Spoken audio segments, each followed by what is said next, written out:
Buenas tardes, mi nombre es Nelson Angelomé, soy profesor de la Universidad Nacional de Rosario, la Facultad de Derecho, profesor de Derecho Procesal en la cátedra que era la de Alvarado Belloso, hoy de Andrea Meroy, y también soy profesor de Teoría General del Derecho en la misma universidad, en la maestría de Derecho Procesal que dirige Adolfo Alvarado.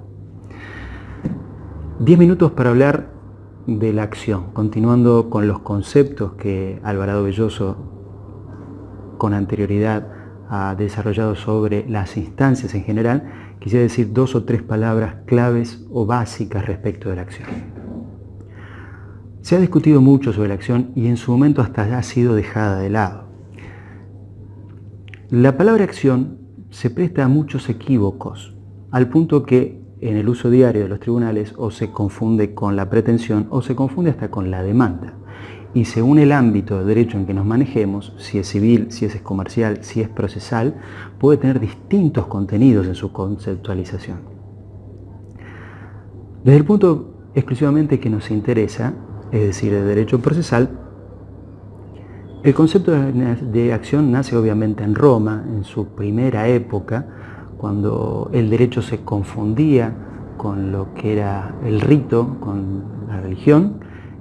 Y ese primer momento de la historia de Roma, el periodo de las acciones de la ley o legis actionis, se denominaban acciones de la ley justamente a esa serie de procedimientos o actividades, o repito la palabra, ritos, que las partes debían realizar con el objeto de obtener una respuesta a sus pretensiones. Pero se trataba exclusivamente de eso, de actividad, de un hacer. Un hacer obviamente formal. Recordemos lo que dije recién en cuanto a la mezcla entre lo que es el derecho y lo que es la religión. En un segundo momento de la historia jurídica de Roma, el periodo formulario, cuando aparece el pretor, quien quería hacer algún tipo de demanda, un tipo de reclamo a otra persona, tenía que presentarse ante todo, en primer lugar, ante el pretor, quien hacía una suerte de juicio de admisibilidad sobre las posibilidades de esa pretensión, si era ciudadano romano, si el destinatario también lo era, el tipo de reclamo que era, y en su momento, si consideraba que era viable, era posible, emitía lo que llamaba la fórmula. Claro, quien se munía de esa fórmula, tenía la posibilidad de demandar. Este es el momento donde la palabra acción deja de ser una actividad para convertirse en un derecho. Y así corrió todo durante el resto de la historia. Digamos que hasta casi mediados del siglo XX, donde ya no se discutía que la acción era un derecho. Lo que se discutía era qué tipo de derecho era en relación al resto de los derechos. Si era autónomo, si era abstracto, si era concreto. Claro, en esta situación podríamos decir que hasta se agotó el tema. Y así surgió en España el pensamiento de Jaime Guasp, que en Argentina fue tomado por Palacio, donde puso el acento no tanto en la acción, sino en la pretensión. Estimaba que la acción ya no tenía mayores frutos que brindar en su estudio y que la clave se encontraba en la pretensión. Esto no quiere decir que la pretensión no sea importante, es muy importante, pero se dejó de lado el estudio de la acción.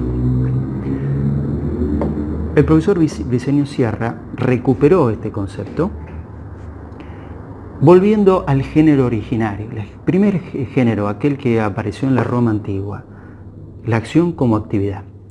En las relaciones humanas, Briceño identificó interacciones, el hombre interactuando con distintos sujetos.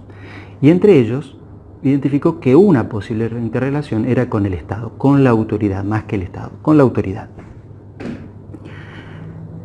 Ahora bien, de las cosas que el particular podía hacer frente a la autoridad, de las cosas que podía pedirle el particular a la autoridad, notó que había una que tenía una particularidad. No podía ser resuelta, concedida o rechazada por la autoridad sin antes escuchar a alguien.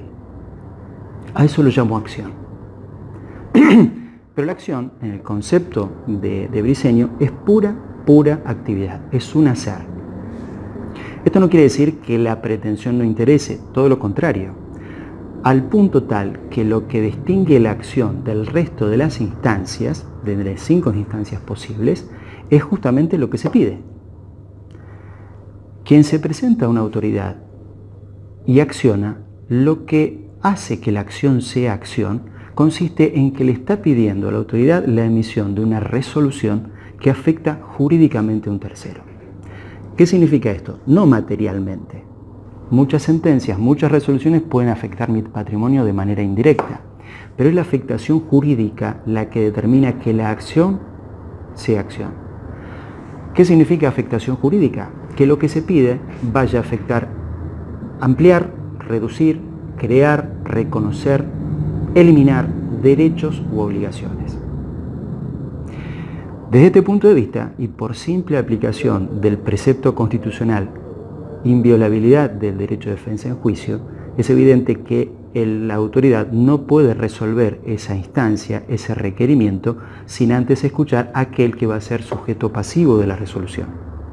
De ahí que la acción se traslade, se proyecte, sea necesariamente bilateral.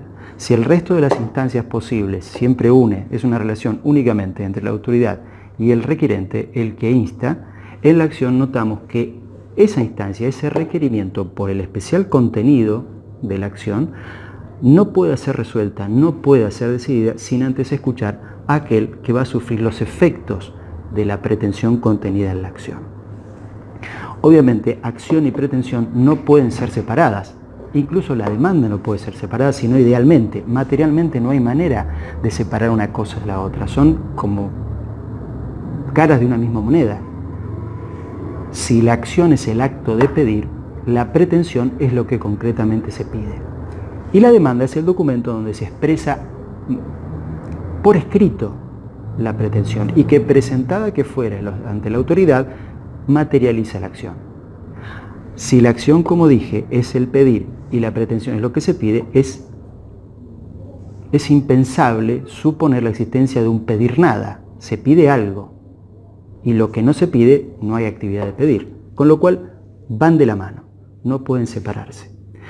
En Argentina, a partir del pensamiento de Wasp, se dejó de estudiar, de mediados del siglo XX en adelante, el concepto de acción.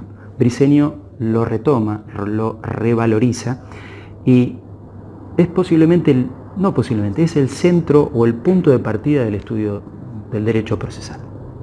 Muchas gracias.